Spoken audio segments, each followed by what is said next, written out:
Zdravo i dobrodošli u novi Parkside Uradi sam projekat. Ja sam Jenny i danas ćemo zajedno napraviti filmsko platno. Kao i uvek, sve što ti je potrebno za ovaj projekat pronaći ćeš dole u uputstvu za izradu. Za naše filmsko platno važna je čvrsta konstrukcija. Zato smo se odlučili za varijantu koja se može napraviti uz minimalan trud i lako ponovo rastaviti posle filmske večeri. Dakle, prvo ću izrezati dve potrebne ploče od šper ploče. Za to obeležim pravu meru.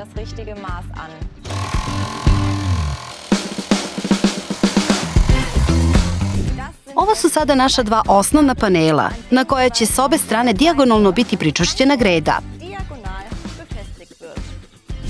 Označi na gredi gde treba da bude postavljena osnovna ploča. Čim postavim osnovnu ploču dijagonalno, mogu da predubušim i zavrnem vijke.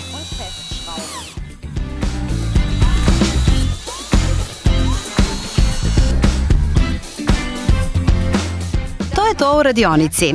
Za sledeće korake idemo u baštu. Evo, sada sam stigla ovde gde ćemo kasnije gledati film. U narednom koraku pričvršćujem drugu letvu za osnovnu ploču. Naše bočne stranice se sada pričvršćuju za poprečnu gredu pomoću vijaka i za to prethodno bušim rupu.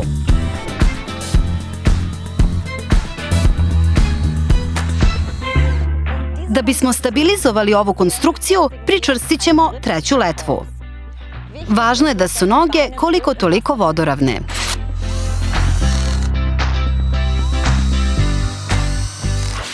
Dakle, sada konačno prelazimo na naše platno i za to nam je potreban Parkside 20V akumulatorski takar. Da bih nategla platno, prvo sam ga pričvrstila heftalicom za drugu poprečnu letvu, nekoliko puta obavila oko nje, a zatim prednje noge učvrstila šrafovima. Sada može da počne serijski maraton. Imaš li preporuke? Piši ih slobodno u komentare. Možeš to!